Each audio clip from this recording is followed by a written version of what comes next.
This is the Connecting to Spirit podcast with your host, Susan Norton. Here you will find ways for you of connecting to spirit. These are true stories. Welcome. So welcome everyone. I'm here with my actual sister, Catherine Ivers Norton, and she has recently published a book called The Stain. So welcome, Catherine. Welcome. Good to have you here today. Thank you for having me. Thank you. So, Catherine, basically I read your book and I really liked it. I enjoyed a lot of the scenes and travel and intrigue and a lot that happens in the book. And I got to ask you, your book does have a lot of good, sexy scenes. And let me ask you, do you think sexuality meets spirituality? Or are the two, separate? It's a very good question. And, I'd say it depends. So for some people, sexuality is totally separate from spirituality, and it's literally just sex. For other people, it's part of a relationship where they're combining on different levels, and it's a very powerful, intimate thing.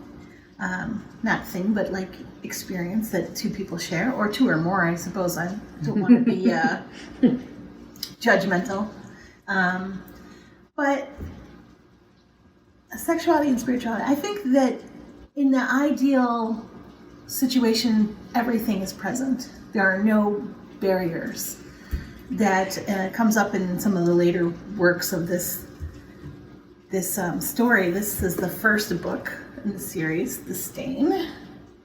But this idea that if your love is so pure and true, that you would actually welcome God or whoever to be with you and present while lovemaking, because the intention is so pure between the parties involved, so that it's just so deeply honoring and respectful. So the stain does not necessarily start out that way. This becomes something that comes up later, but it is an adventure, and it's an adventure over several books. So in the beginning, I think Cassandra's experience might be a little bit different than Sergei's, where she's having, this soul meeting, twirling in galaxies kind of experience with him, where he might be like, yay, I have a wife and now I'm going to have sex. And, and he's just trying to make it good that way. But I think that the two of them, they do grow together, and then she learns a lot on the way too that we get to hear about later. But no spoilers, No spoilers. Well, thank you. That's helpful. So I have to ask you, that red letters on the front of the book, is that Russian, or is that, can you tell us what's with the red letters on the cover and what does it mean? Okay, so let me hold the book up closer so that people can see. So as you can see, there's the Cyrillic Russian letters. That word is pronounced Pitno. Probably, I might be saying it incorrectly. Okay. But Russian people know that I love them, and they will forgive me for mispronouncing, because I try, but I have a ways to go. Anyway, so it literally means stain. Oh, stain. Because in Russian there are no little words. Okay. There's no art. They're called articles, but there is no the. It's Okay. just stain, so they would say stain. Thank you. Yeah. Awesome. So I have to ask you, Catherine, you seem to have a lot of knowledge from somehow or another. Why do some people have such a hard time expressing their sexuality? Why, for some of us, is there so much struggle around it and issues? Why can't it just be easy, do you think? Do you mean letting go during a, are you talking about orgasms? Oh, that's a good question. I guess I was thinking pre-orgasm, even getting to the dating part. For some people, so many issues come up, they get scared, or they like the person too much, and they run the ex the other way, and then we could talk about the other sexy stuff in a minute too. But why is it so easy for some people, and then other people it's it's so exciting they can't get anywhere near it? What do you think? Well, I don't know the hearts of everyone, but I know for Cassandra, she has social anxiety. severe social anxiety, which is one of the reasons why she's 28 before she gets married. She's pretty much avoided all social discomfort, including dating. So she's a little late to the scene at that point when Sergey meets her. So part of it for her is just avoidance. She's just not ready for it. It's embarrassing. It's awkward. She doesn't know what to do. She doesn't feel confident. Other people, maybe they've been hurt and they're scared. I don't know. I'm not really sure. I know for me, as a single woman at my age, I have a hard time meeting people I really connect with. So I want it to mean something. And I'm not interested in just, flings. I don't fling. I don't have a fling bone in my body. So, and then not everybody really wants that. So, it's hard to find the right partner. I believe in the magic between people that are really meant to be together in different ways. Not that you only have one in a lifetime or anything like that, but there's certain people that are really special. And, for you, the other people that aren't special for you might be wonderful for someone else, right. But it takes time, and you really have to try to find the right people, and they're kind of hard to find. So, yeah. Okay. Does that answer the question? Yeah, it does. And now the other one, what about so we're just talking about relationships. This is still meant for all audiences. Letting go in those moments of romance. Any tips or suggestions there, or just best to read the book? Oh, well, I can offer my thoughts. You can read. I encourage you to read the book, obviously. But I do believe that with the right person, you have things. You already have a relationship built around trust and comfort, and you know that the person cares about you, and they want you to have a positive experience. And it's, the sex is happening within the context of hopefully a loving relationship. And those are the things that I believe, really help a person let go of their insecurities or their, anything that they're embarrassed or ashamed about.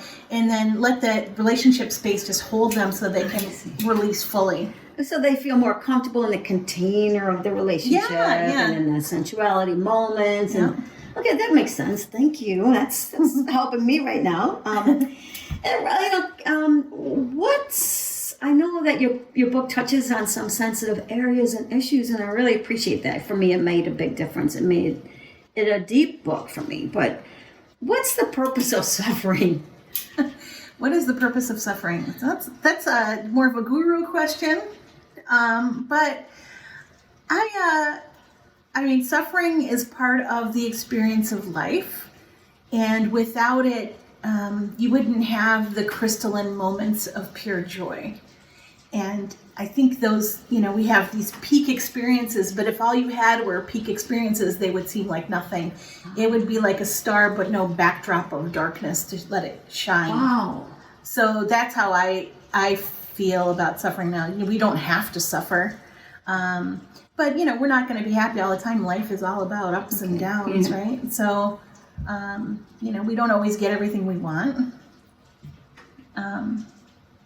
Sometimes we almost never get what we want, but that one time we reach for something and it happens, then wow, that's the thing that lasts in your memory forever. Those moments of memories that are like postcards of perfect experiences, or just the real memorable ones that make up a life. So, and it's also what you focus on.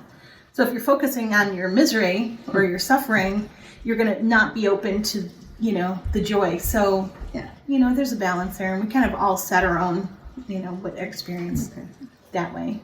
I'm working on bringing more joy in. So, let's say someone gets a copy of your book. What kind of experience might they have when they read it? I don't know. It's interesting because now that it's out, I've talked to a few different people that have read it for the first time, and they're bringing up different aspects of the story that were meaningful for them, because there's a lot going on in there. For some people, they'll hone right in on the sexuality. Some people hone right in on relationship problems. Some people will detect the spirituality that's in there. And I for one, I love all of these things, but I also like the growth. Because when you've been closed down and closed to experiences, certain experiences for most of your life, then like somebody comes along and blows your doors off your closet. And you know what I mean? Because Cassandra, she's limited when Sergei meets her, but then, they get together and blammo, like all this stuff is happening, and her head is exploding with new experiences. And she gets pulled away, like as if she's on a boat on a river, and it's like it can feel like out of control at times, right? But isn't that how life is like that? Yeah. But I like that how she ends up taking control of her journey after a while. But she goes along with it because she's like, well, you're the boat captain. Okay, I don't know what I'm doing.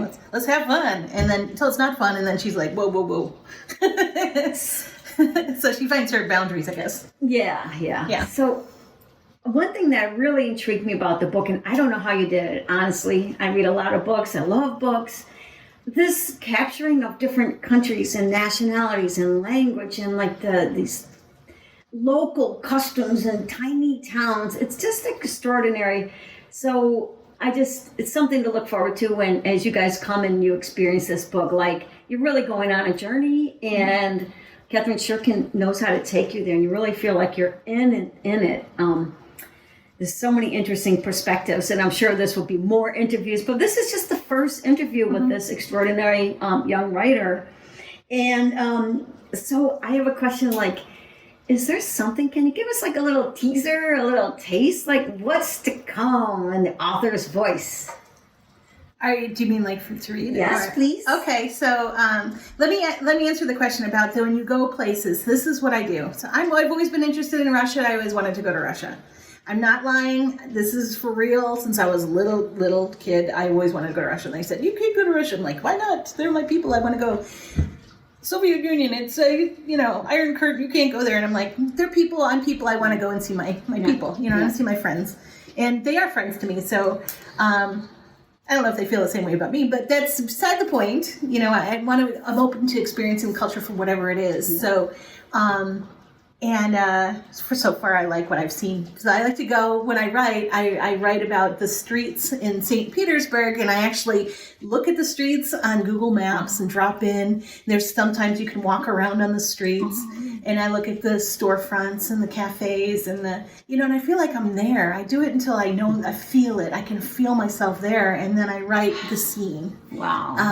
And I've done this, in this book, they don't go too many places. They go to France. They start off in Manhattan, and then they go to France, and then they go to Russia. And that's it. The second book, we get a across Europe trip, and then it goes on from there. But that's how I do it. I really like to be there and to see the insides of places if I can see, photographs or whatever. So I do a little research that sets me and my mind in the scene. So. Okay, so you ready for a little teaser? Yes. All right. Yes, so this is from The Stain. Now, this is the very first time I'm reading anything from this book in public. Big money, big money. So this is from the chapter entitled, Let's Do Laundry. Okay, so in this scene, she married Sergei, and they're in Russia. She's going to her first St. Petersburg party with the socialites, the rich people. And,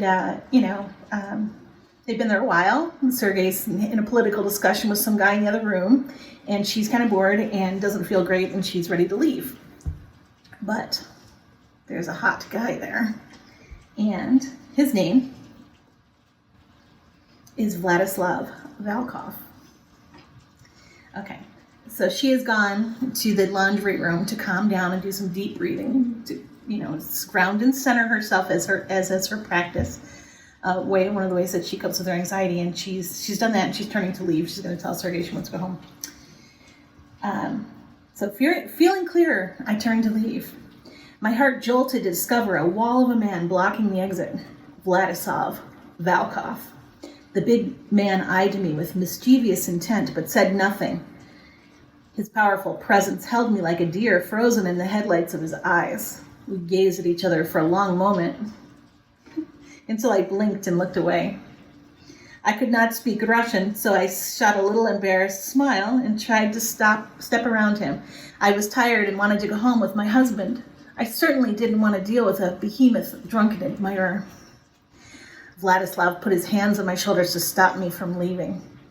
My shoes fell from my finger and clattered to the floor as I took a step backward. I was stunned, but felt no fear. I did not cry out for help. I did not say no. Niet was one of the Russian words I know. I was so stunned I did not say anything at all. He wrapped his large hands behind my head and grabbed 2 fistfuls of my hair. As he pushed his body against mine, his enormous erection pressed a lewd promise into my ribs. I tried to turn my face from him, but he held my head forward. I tried to pull away, but my back wedged against the counter. I had no choice but to let him kiss me.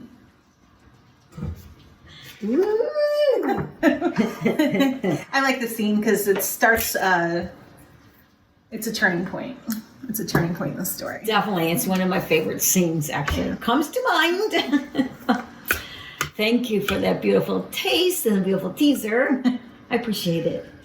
So, what vision do you hold for this book? If anything were possible, if your wildest dreams can come true, like what? Paint us a picture, like whatever in the future, like tell us what happened. What happened with your book and the series? Wildest dream, big picture. All right, well, it's a good question. I mean, obviously, I hope it gets to readers who love it and are inspired by it. Like I said, the first book is a little rough because she's starting out, and this is part of a series. It's a 5-part series. I have 4 books already written. The 5th one is just dying to be written, but I'm trying to get these other ones out first. Anyway, so I think I'm going to end at 5, but I don't know. This story has a life of its own, so I do what it tells me to do. I mean, Wildest Dreams, I really hope that people read it, are inspired by it, get some thinking. There's things in here that are intentionally controversial because I want people to question, ideas that we just kind of have and don't never think about. So I want, like, what is a marriage? Who has the power in the relationship? Is it really a partnership or is it a business arrangement? What is it? Mm-hmm. So there's a lot of, focus on marriage and what's okay in a marriage and what's not okay. And there's a cultural component here too. So we have an American marrying a Russian. So it's, but he's actually more Western European than a typical Russian, but because he spent much of his life abroad. But still, like, they're coming from different backgrounds and different values. And, how does that work? And I don't know, it makes for, deliciousness, on a complicated level. I find international romance really exciting because it has that room for discovery and exploration and I'm just so interested in other cultures and just other ways of being in the world, and the different gender roles and I don't know, I find it really exciting. So I'm hoping other people will pick up on that. And but there's also a psychology component in here. It's a psychological thriller. The last person I talked to that read the book said she felt that it was a psychological thriller first, and then the sexuality and everything else was second to that.